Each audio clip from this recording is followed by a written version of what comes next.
The book of 2 Samuel gives us a good illustration of the various kinds of literature and their purposes that the several anonymous writers and editors wove together in order to reach a coherent story, especially concerning the period of Israel's history when they were ruled by kings.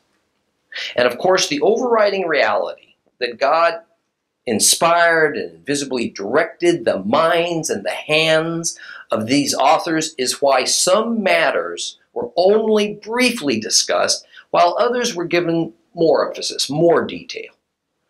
What always mattered more than gory battle accounts and precise chronology were the God principles that were being elucidated and taught.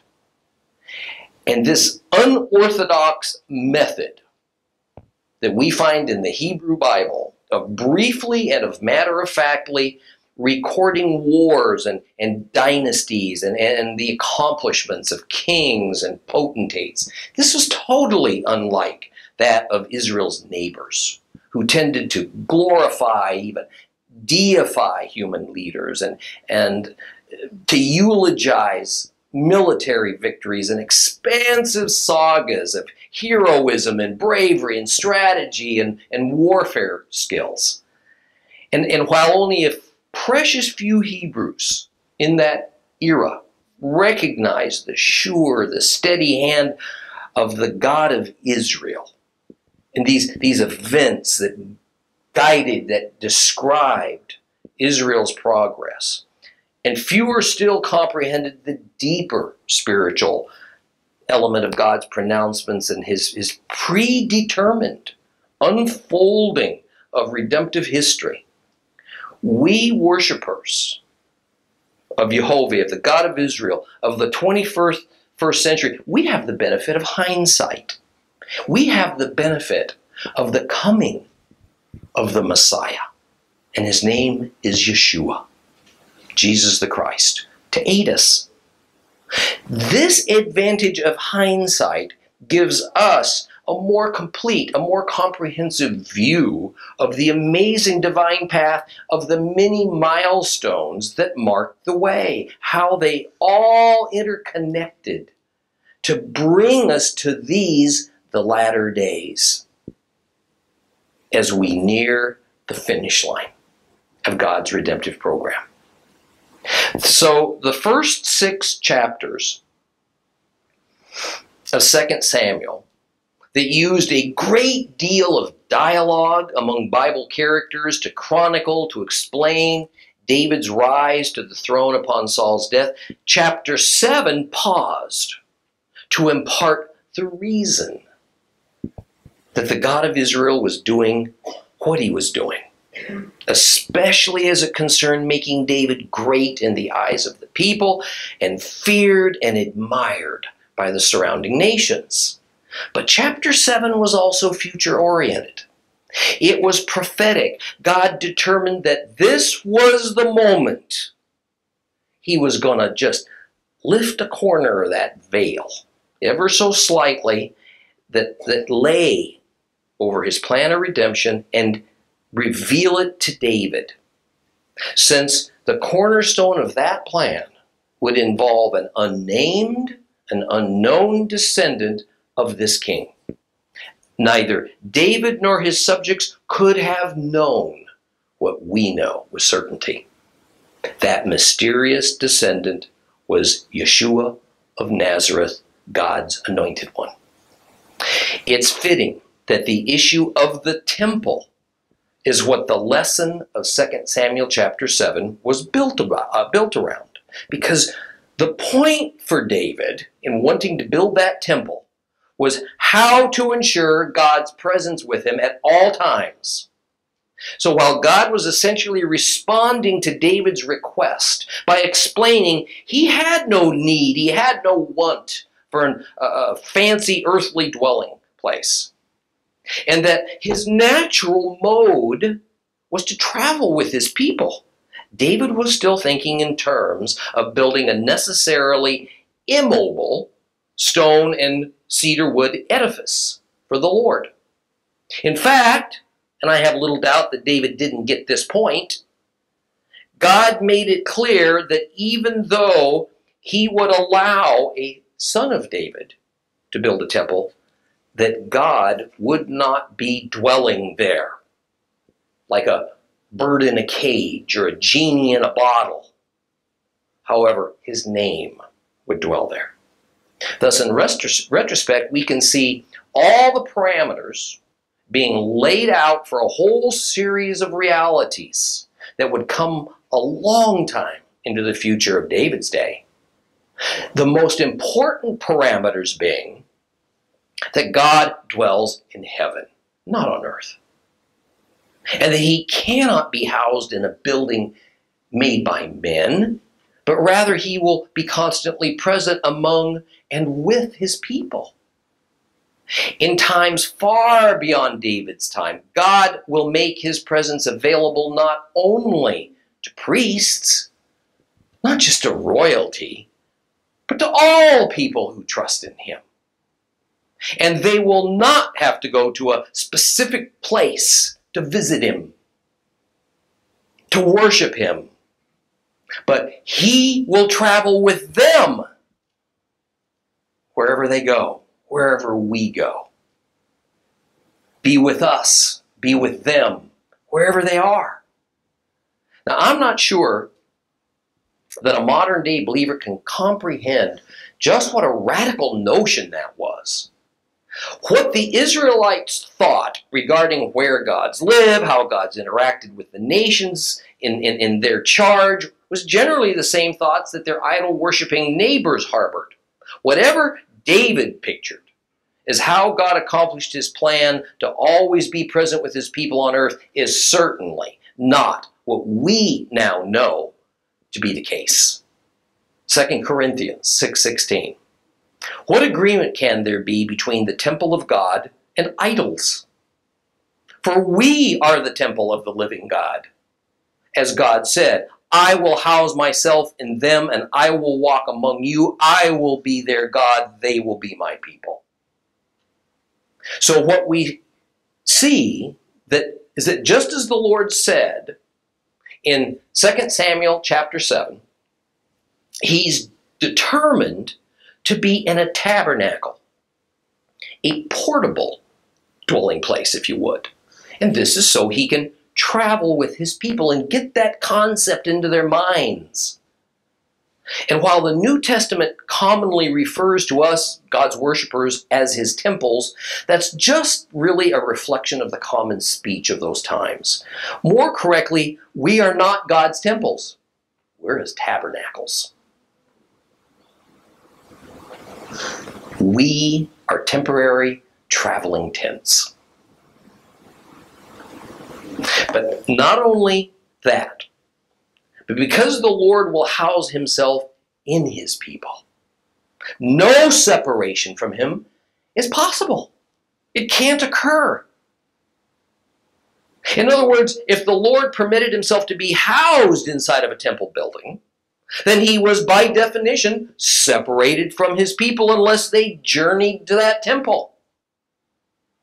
Romans 8:38 and 39, for I am convinced that neither death nor life, neither angels nor other heavenly rulers, neither what exists nor what is coming, neither powers above or powers below, nor any other created thing will be able to separate us from the love of our God, which comes to us through the Messiah, Yeshua, our Lord. David didn't comprehend all this. He didn't comprehend how it could be that his descendant would rule over God's people ad olam, forever. Because in its simplest sense, this means that his mysterious descendant would live forever. But David did understand that what God was proposing was beyond anything that a man could imagine, that a human could bring about. And David believed God. My brothers and sisters in Christ, that is all that the Lord is asking of us. He asks us to believe him, to trust him, even though we're just not equipped to grasp all the depth of his promises or to understand how it's even possible for them to come about, even precisely how they're going to be manifested. That's the essence of walking by faith and not by sight. Let's move on to 2 Samuel chapter 8, where the form and the nature of what is written makes this dramatic shift now. So open your Bibles to 2 Samuel chapter 8. If you have a complete Jewish Bible, it's page 342. Sometime afterwards, David attacked the Philistines and he subdued them. David took Metegmah out of the hands of the Philistines, and he subdued Moab, making them lie down on the ground. And he measured them with a length of cord. For every 2 lengths to be put to death, he designated 1 length to be kept alive. The people of Moab became subjects of David and paid tribute. Now David, on his way to establish his dominion as far as the Euphrates River, also defeated Hadadezer, the son of Rehov, king of Sovah. David captured 1,700 horsemen and 20,000 foot soldiers. He reserved enough horses for 100 chariots and disabled the rest. And when people from Aram, from Damascus, came to the aid of Hadadezer, king of Sovah, David killed 22,000 men of Aram. And then David put garrisons among the people of Aram and Damascus. Aram became subject to David and paid tribute. And Adonai gave victory to David wherever he went. And David took the gold shields from Hadadezer's servants that they were wearing, and he brought them to Jerusalem. From Betach and Berotai, cities of Hadadezer, King David took a great quantity of bronze. And when Toi, king of Hamath, heard that David had defeated Hadadezer's entire army, Toi sent Joram, his son, to King David to greet and to congratulate him on fighting and defeating Hadadezer. For Hadadezer had been at war with Toi. Joram brought with him articles of silver, articles of gold, articles of bronze, which King David dedicated to Adonai, along with the silver and the gold that he dedicated from all the nations he conquered: Aram, Moab, the people of Ammon, the Philistine, Amalek, and the spoils taken from Hadadezer, son of Rehov, king of Sovah. David gained more fame on returning from killing 18,000 men from Aram in the Salt Valley. David stationed garrisons in Edom. He put garrisons throughout all of Edom, and all the people of Edom became subject to him. Adonai gave victory to David wherever he went. David ruled over all Israel. David administered law and justice for all of his people. Joab, the son of Zeruiah, was commander of the army. Jehoshaphat, the son of Achilud, was his chief advisor. Zadok, the son of Achituv, and Ahimelech, the son of Eviatar, were his priests. Sariah was his secretary. Benaiah, the son of Jehoiada, was in charge of the Crete and the Pelithi, serving as the king's bodyguards, and David's sons were Kohanim, were priests. Well, the record of God's promises to establish his forever kingdom through David's lineage in chapter 7 is now followed by an account of the wars that David fought to expand and to establish the earthly geographical borders of his kingdom. And we need to note that this chapter is not in strict chronological order with the other chapters of 2 Samuel, nor are the events depicted in this chapter in perfect order, because that's not the point. The idea was to produce a summary, a brief catalog, if you would, of military victories of David. And the opening phrase in verse 1, sometime afterward, probably ought to be considered as referring to a time not too long after chapter 6 that tells of the arrival of the Ark of the Covenant to the city of David. Now, not surprisingly, the first war was with the Philistines, who had for scores of years tried to lord over Canaan in order to protect their all-important trade routes that crisscrossed that region and connected to their seaports that were on the Mediterranean coast. And we're told that Metegamah was taken out of the hands of the Philistines. Now, this problematic phrase appears differently in practically every Bible version created, but some of that's because of a failure by Bible scholars to connect it to the parallel account that's recorded in 1 Chronicles 18. In 1 Chronicles 18:1, we read, "Sometime afterwards, David attacked the Philistines, and subdued them, and David took Gath and its villages out of the hands of the Philistines."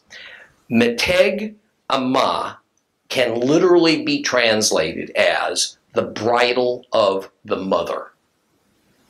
This is a figure of speech that in some ways is still common in the Middle East today. Who can forget Saddam Hussein promising America the mother of all wars if our armed forces were to attack? In the Middle Eastern thought, the mother is often seen as the chief or the originator of something. So in Philistia, the city of Gath was seen as the chief city, the mother city. And the other four cities that formed that Pentapolis of the Philistines as the daughter cities of the mother city. The bridle controls the beast. And so in whomever's hand the bridle is held, they have power over the beast. Gath was the most powerful of the 5 Philistine cities, a sort of capital city, even though the 5 cities were generally independent of one another. And so the lord or the king of Gath held some kind of sway over the other 4. Now what's being explained here in such typical Oriental fashion is that Gath and its king, who interestingly was still Achish, who had harbored David from the murderous King Saul, was captured by David. And by capturing Gath, the mother city of the Pentapolis, the Philistines were greatly weakened, and their influence over the region was effectively neutered.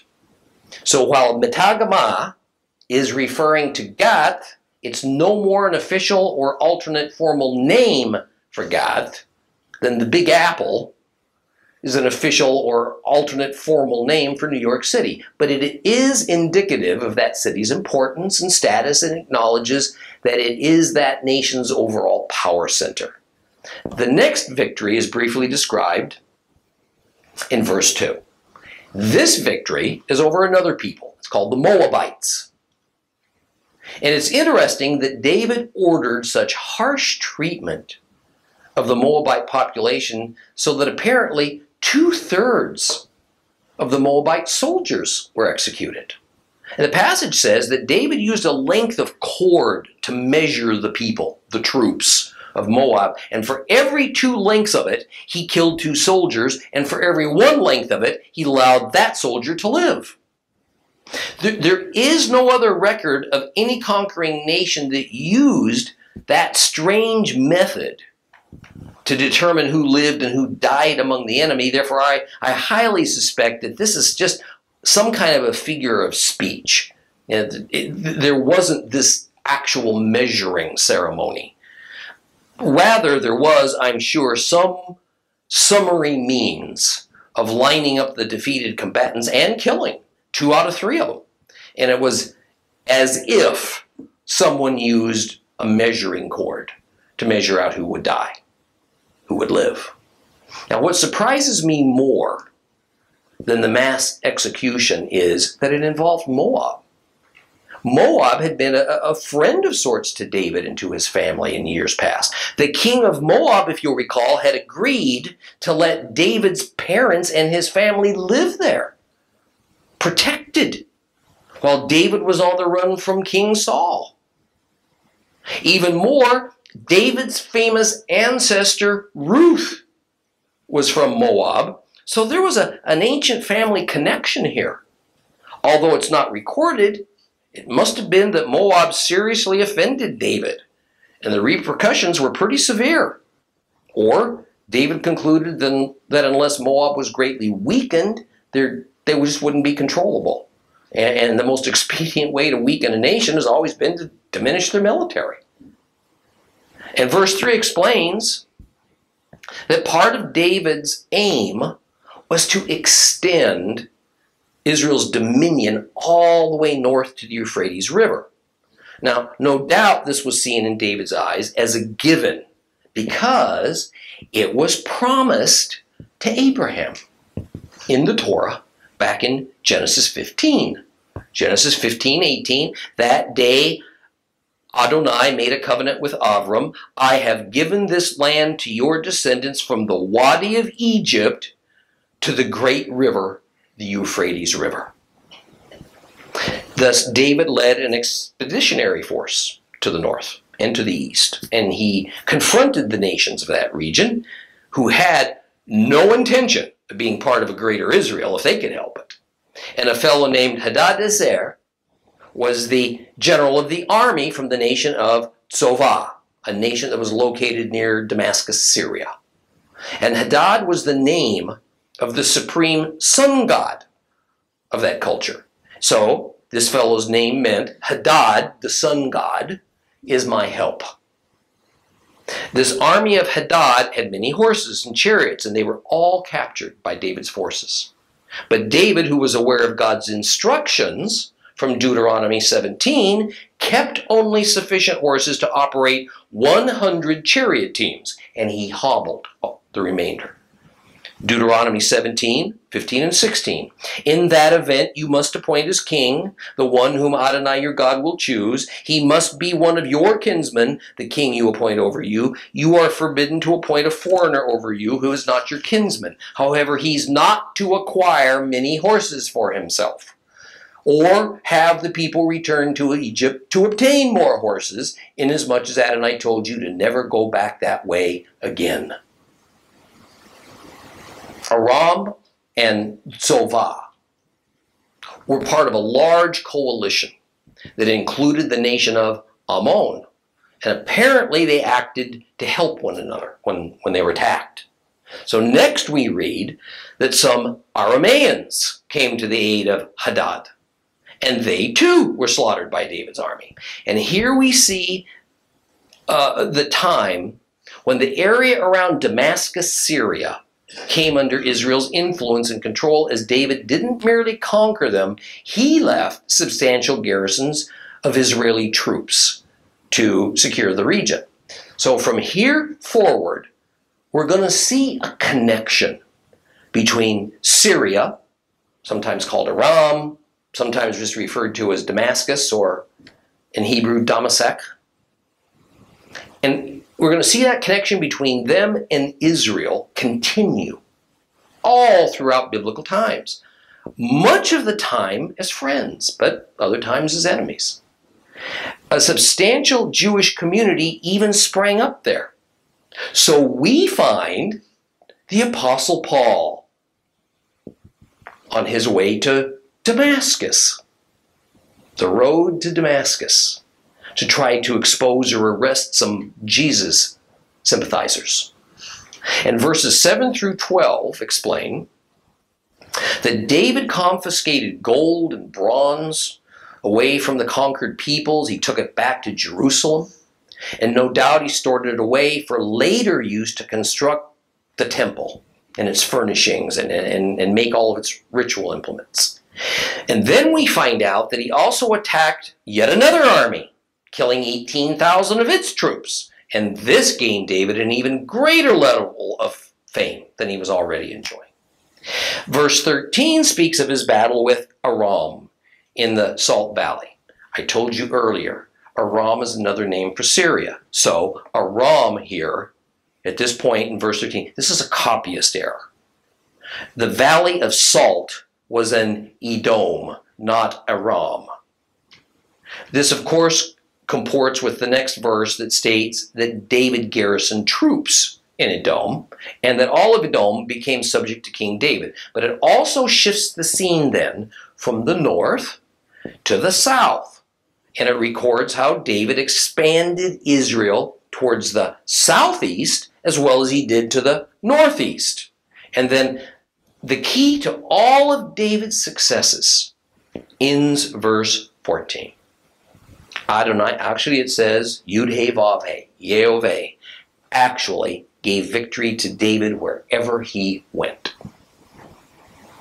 The phrase, wherever he went then, brings us full circle. Right back to the point that was made in the previous chapter, 2 Samuel chapter 7. God travels with his people. He's not left behind in a golden box. He's present with David wherever David is, and this is at God's doing, not David's. A temple's not needed. In fact, no ritual article of furniture is needed for Jehovah's presence.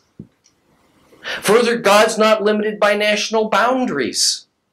All people of all known cultures in that era believed as an unassailable fact that their God's sphere of authority didn't go any further than their own national boundaries, but that they could transport that God with them to foreign conflicts, and hopefully that God could do them some good, like maybe intimidating that enemy.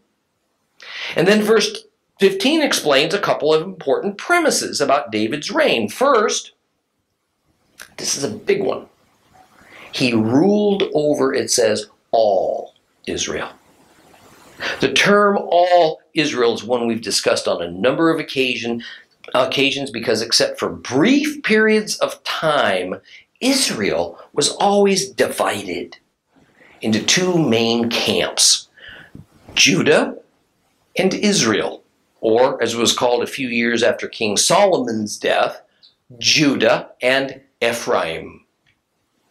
So while on the surface, the term all Israel might seem to the average Bible student not all that important, in fact, it's a critical piece of information that the ancient Hebrews would have instantly grabbed hold of. See, this had not been so, that a king ruled over all the tribes of Israel that now formed a single nation like David was doing. This hadn't occurred since the days of Joshua. Sadly, although David's son Solomon would inherit this arrangement and even prove upon it to a degree, within a matter of 3 or 4 years after Solomon's death, Israel would fall into civil war, and it would dissolve right back into its age-old tribal coalitions that primarily consisted of the 10 of them to the north, which is now called Ephraim, and the 2 to the south, that's now called Judah. And the second important piece of information in verse 15 is that David ruled in what the Complete Jewish Bible and other versions translate as law and justice. That's a bad translation.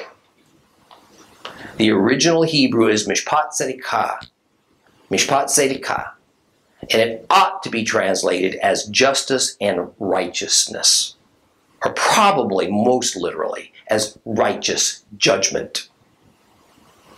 Here is the appearance of a pattern that was called for in the Torah. And we're going to encounter several places in David's story where the narrator will point out an action of David that is actually a Torah commandment or it's a pattern. Deuteronomy 16, 18 through 20.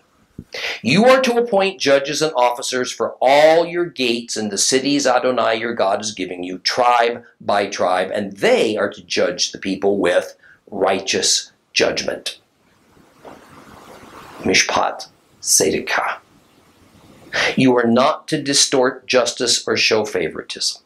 You are not to accept a bribe, because a gift blinds the eyes of the wise. It twists the words of even the upright. Justice, only justice, you must pursue it, so that you will live and inherit the land Adonai your God is giving to you. So here in Deuteronomy we see that phrase, righteous judgment, Mishpat Tzedakah, and it is in the form of a commandment that Israel's civil authorities are to rule by adhering to this underlying premise. Deuteronomy 16 even went so far as to define righteous judgment by saying there ought to be no favoritism, no distortion of justice, no accepting a bribe to help predetermine an outcome. And this is what is being ascribed now to David's rule. And notice also the final words of verse 15 that say that David applied this Mishpat Tzedakah to all the people. This is not referring to a social economic class, but rather to the ongoing reality that David didn't show partiality to his own coalition, his own tribal coalition of Judah over King Saul's old tribal coalition of all the northern tribes. And then this chapter ends by listing David's senior cabinet members. Yoav. This was the fella who had several years earlier murdered Abner. He was the supreme military commander of the northern tribal coalition, and thus seemed on the verge.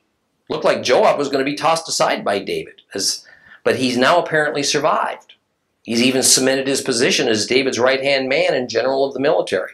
A fellow named Jehoshaphat, is sometimes called David's chief advisor, but that's misleading. He was David's zakar, his recorder, maybe his scribe.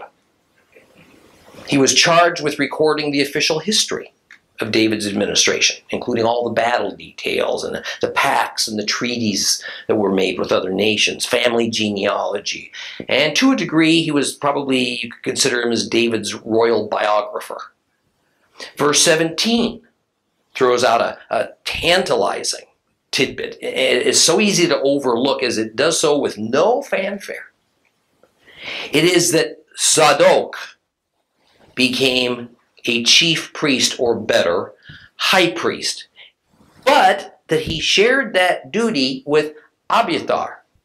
That's right, David had two high priests. This was purely a political accommodation because it completely set aside the law of God on this matter. Abiathar was seen as the legitimate high priest by the northern tribes, but it wasn't seen so by the south. So David appointed Zadok. This satisfied the people of Judah. Now in reality, Abiathar was not a God-appointed high priest because he came from the wrong line. He came from the line of Ithamar. The high priest was to come from the line of Eleazar.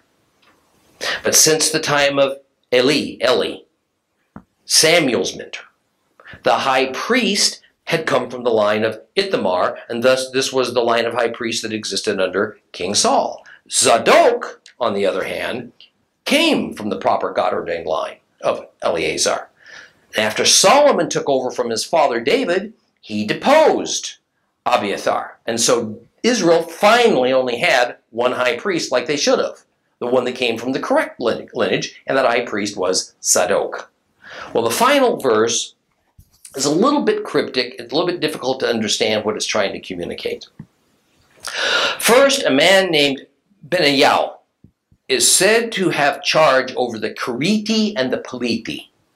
And some ancient manuscripts add that these were David's bodyguards. Now, assuming this is correct, then what we have here are two groups of foreigners who were hired as mercenaries, and they were used to protect David at his palace. A personal bodyguard was typical for all kings.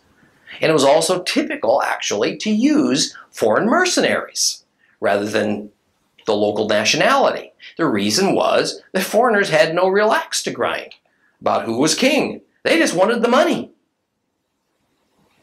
But there was always disagreements, jealousies among the local tribes and the clans who felt that perhaps one of their own should have had the right to power.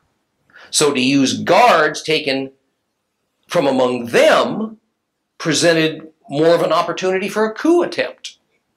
But we also see that essentially David divided the duty of the civilian police force, David's bodyguard, away from the military, and he put them under entirely separate commanders. In a later chapter, we're going to find out that this Benaiah will eventually supplant Joab, as Israel's military commander. King Solomon's going to make that change. Now, the second piece of difficult information is that it seems to say that David's sons were given the job of priests.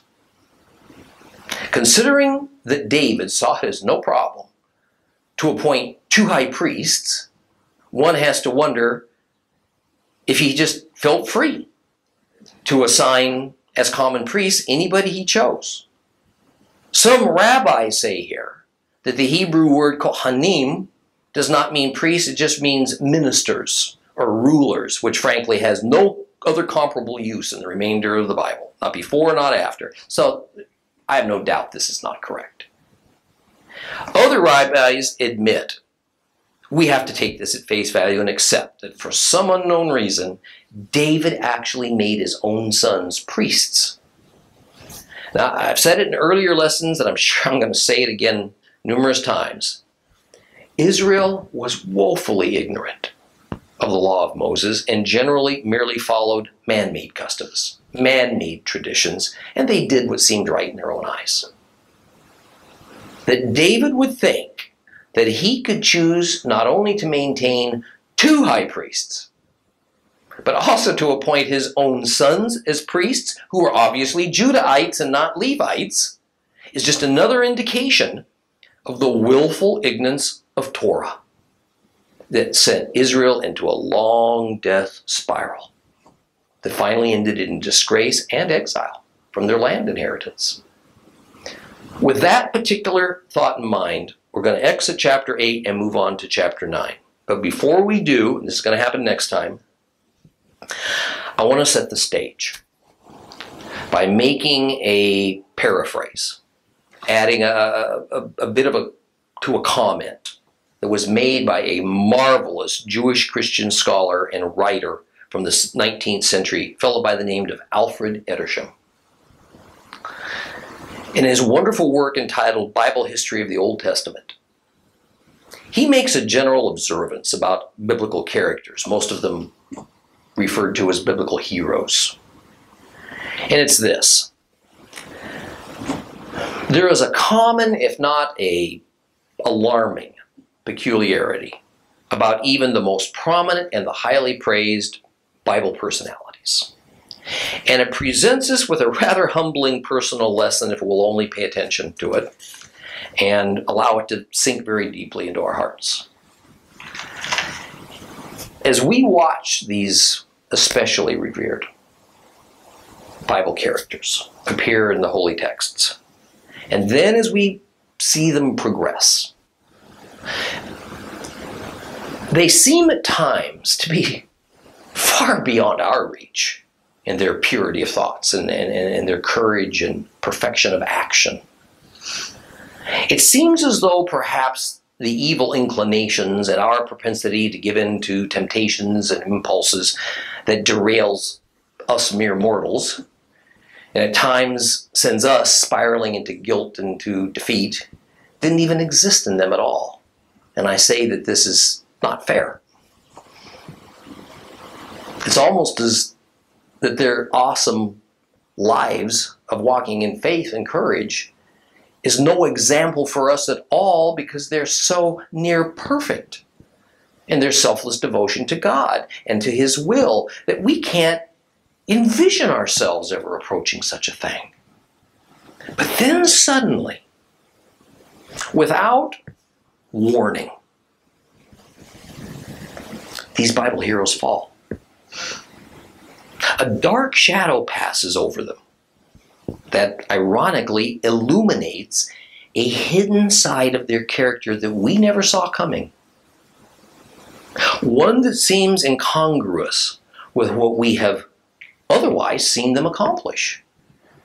On the one hand, this demonstrates to us the terrible and often unseemly struggles that actually went on inside of these great Bible heroes, even as they went about the divine task assigned to them by the Lord. And on the other hand, we are witness to how God's divine grace alone had given them the victory over those dark inner struggles, many of which we can easily imagine, but were not necessarily detailed for us. They maybe weren't even written down. And what's even more alarming is that we often find these great heroes of faith succumbing to that dark shadow of flawed character just as they're reaching the spiritual climax of their lives. That moment's arrived after they've accomplished these great feats, after they've witnessed divine miracles. They've experienced deliverance. Deliverance in ways that have become legendary. And they're recounted countless times in sermons and Sunday school lessons. And after they've seemingly won out against fear and rebellion, and they are at the pinnacle of faith, whoop, that's when they fall. That's when the decline happens.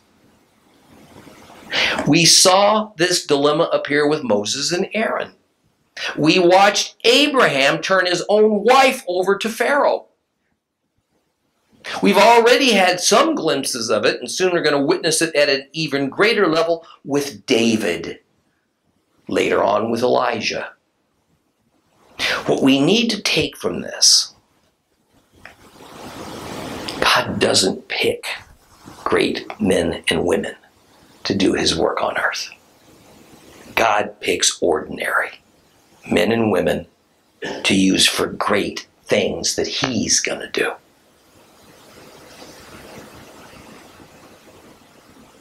The same flaws that we all fight in our lives were present in those admirable Bible characters that we read about.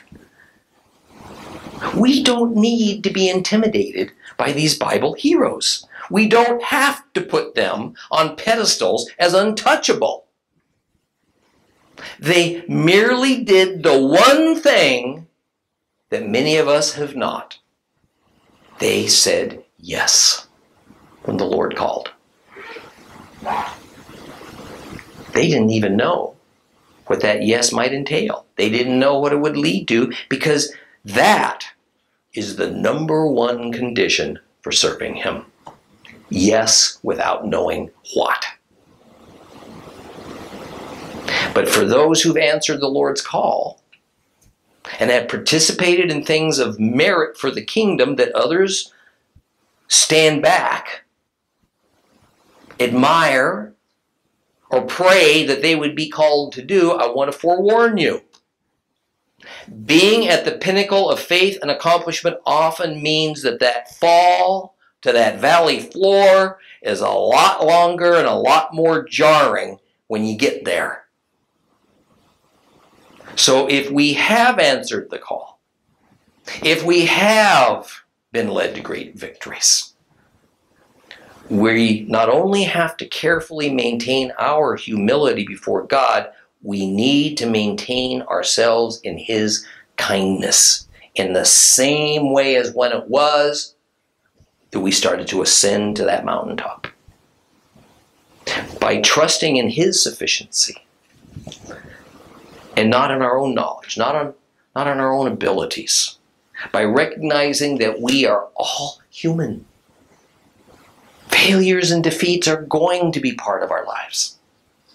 And all the more so if we think that we have finally reached some point of nearness to God that makes us almost immune. And in the coming chapters, when we watch David of all people, succumb to his own humanness, to his own agendas, often woven together with God's for cover. We need to do so with understanding, and we need to do it with sorrow, as opposed to surprise, to condemnation. After all, every single one of the greatest Bible heroes were mere humans. as much in need of God's constant favor and grace and forgiveness as we all are. Please rise.